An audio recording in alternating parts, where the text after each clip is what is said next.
तभी एक सत्राजित नाम का व्यक्ति रहता था द्वारिका में। उसको सूर्य नारायण भगवान ने एक मणि प्रदान करी थी। उस मणि की खास बात यह कि वो मणि हजारों किलो सोना रोज देती थी।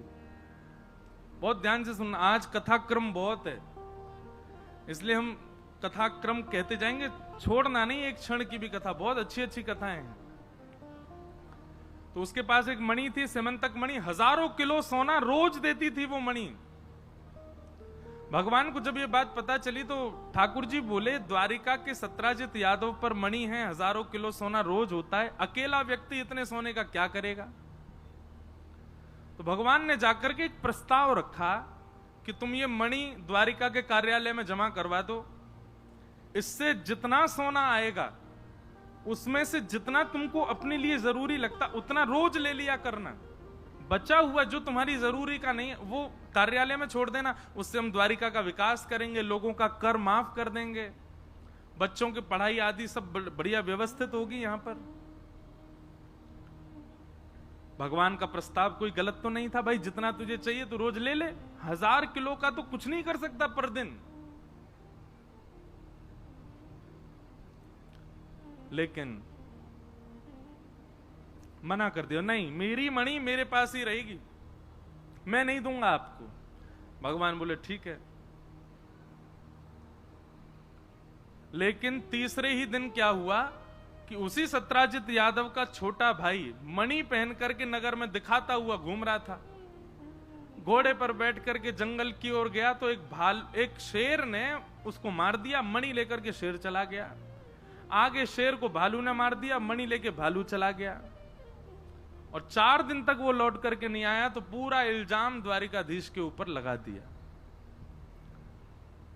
सोचो बंधुओं, जिनसे जीवन है, जिनसे पहचान है, जिनसे ही आप जी रहे हो द्वारिका में, उन्हीं द्वारिका के लोगों ने उनके ऊपर लांछन लगा दिया। सत्राजित यादव ने कह दिया मुझे तो संशय है, 3 दिन पहले कृष्ण आए थे मणि मांगने, मैंने देने से मना कर दिया। 3 दिन बाद मेरे भाई का अपहरण करके मार करके इन्होंने मणि चुरा के अपने पास रख ली है। संसार का नियम है, अच्छी बात बताओ तो उसका प्रचार नहीं करते। अब आप किसी को जाके कहो वहां पे कथा हो रही है, कथा में बहुत अच्छा आनंद आ रहा है, ऐसा उत्सव हो रहा है, ये हो रहा है, तो आदमी सुन के सो जाएगा। पर आप किसी को जाके बता दो, बोले पसानी रोड पे एक परिवार में ऐसा ऐसा घटना हो गई, वो रास्ता में 4 लोगों को बताता हुआ जाएगा। बोले वो है ना पल्ली गली वालों, बाकी ऐसे ऐसे है बाकी घर में यूं है गो त्यों है गो। ये मानव का स्वभाव है, दुष्प्रचार बातों का बहुत जल्दी प्रचार करता है, अच्छे भावों का नहीं। पूरे द्वारिका में प्रचार हो गया कि भगवान श्री कृष्ण ने मणि चुराई है, और किसी के मन में ये संशय तक नहीं आया कि नहीं ऐसा नहीं हो सकता। सब बोले हो सकता है भैया।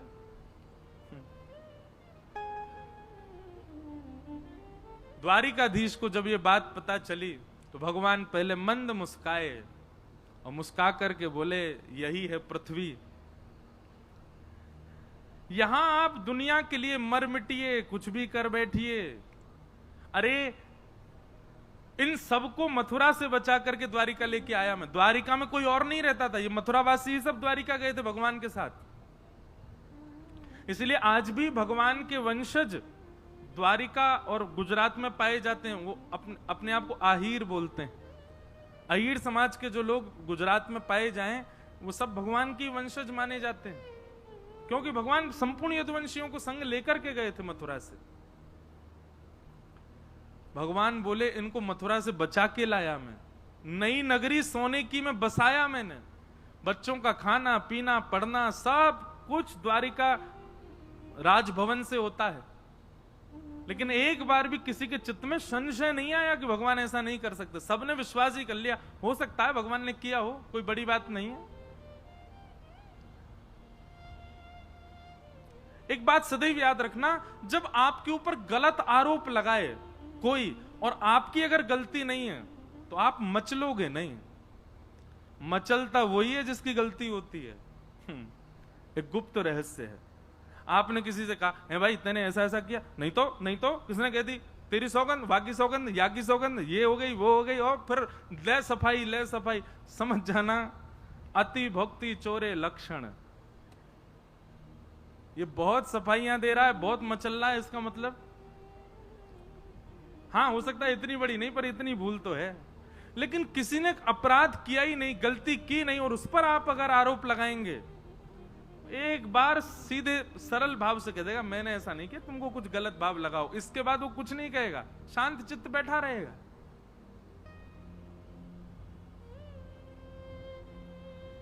इसलिए कभी भी अपराध हो, भगवान से सीखो। आपके ऊपर यदि कोई लांछन लगाए, आरोप लगाए, मचलो मत। भगवान मचले नहीं बिल्कुल भी। ठाकुर जी बोले ठीक है, द्वारिका के लोगों को संशय है तो हम ढूंढने जाते हैं, देखते हैं भाई किसने किया ये काम, हमने तो नहीं किया। और ठाकुर जी चुपचाप लगाए, मचलो मत। भगवान मचले नहीं बिल्कुल भी। ठाकुर जी बोले ठीक है, द्वारिका के लोगों को संशय है तो हम ढूंढने जाते हैं, देखते हैं भाई किसने किया ये काम, हमने तो नहीं किया। और ठाकुर जी चुपचाप अर्धरात्रि में अपनी थोड़ी सी सेना लेकर के वन की ओर गए ढूंढने, कहां है प्रसेन। थोड़ी दूर पर मरा हुआ मिला प्रसेन। भगवान ने देखा मणि उसके पास नहीं थी, लेकिन शेर के पंजों के निशान उसके शरीर पर थे। तो थोड़ी दूर जाकर के ढूंढा तो शेर भी मरा हुआ मिला, उसके पास भी मणि नहीं थी, उस पर रीछ के पंजों के निशान थे। पीछे पीछे गए, रीछ के पंजों के निशान के पीछे, तो एक गुफा में प्रवेश कर गए भगवान। सेना को बाहर रोक दिया, हम होके आते हैं। भीतर जाकर के भगवान ने देखा तो दिव्य मणि चमक रही थी। ठाकुर जी ने जैसी मणि उठाई, भालू ने झपट करके आक्रमण किया भगवान के ऊपर। 18 दिन तक युद्ध करते रहे भगवान। 18 दिन बाद जब उसकी नस नस ढीली हो गई, परेशान हो गया, हांफने लगा, चरणों में गिर गए, बोले भगवान मुझे मत मारो, मैं आपका सखा हूं, आपका बहुत प्राचीन सेवक हूं, मेरा नाम जामवंत है। भगवान ने जैसी जामवंत नाम सुना, ठाकुर जी ने तुरंत उसको उठाया, हृदय से लगाया, पसीना पसीना है गए दोनों। 18 दिन से युद्ध कर रहे थे। जामवंत जी ने सुध पूछी कैसे आए भगवान। भगवान ने बताया ये मणि की वजह से हम पर आरोप लग गया है, ये मणि लेने आए हैं, मणि दे दो। जामवंत जी बोले भगवान दोनों हाथ आगे करो। भगवान ने दोनों हाथ आगे किए तो जामवंत जी ने एक हाथ में तो अपनी पुत्री छोटी सी थी, उसका हाथ पकड़ करके भगवान के हाथ में धर दिया और दूसरे हाथ में मणि रख दी। बोले भगवान अब मेरी पुत्री को भी स्वीकार करो और दहेज के रूप में ये मणि ले जाओ। भगवान बोले हम पे एक आरोप लगा है, अब 2 लग जाएंगे। और दूसरा आरोप क्या लगेगा? बोले इनको इंसान नहीं मिले थे ब्याह करने के लिए, जो बालू की बेटी थे ब्याह कर आए। पूरी द्वारिका हम पर प्रश्न चिन्ह उठाएगी। जामवंत जी बोले भगवान ये द्वापर में तो आप लीला पुरुषोत्तम हो, मर्यादा क्यों बता रहे हो मुझको? मर्यादा पुरुषोत्तम तो आप तब थे, एक पत्नी व्रती थे, अब तो आप लीला पुरुषोत्तम हो। और लीला पुरुषोत्तम मर्यादा का ध्यान नहीं रखता, मर्यादा का भाव नहीं रखता, वो तो लीला करता है। कृपा करके अब मेरी पुत्री को स्वीकार कीजिए, मैं वर्षों से प्रतीक्षा कर रहा हूं, आपके कुल की कन्या को हम स्वीकार करेंगे। और आज वही दिन आया जब जामवंत जी ने ठाकुर जी को याद दिलाया, तो जामवती का हाथ भगवान के हाथ में देकर पाणी ग्रहण किया, विवाह हुआ। और आज श्री जामवंत जी को ठाकुर जी ने अपने हृदय से लगाया। इतना रोए जामवंत जी, ऐसा सुख उनको अनुभव हुआ। ऐसी ठाकुर जी की लीला।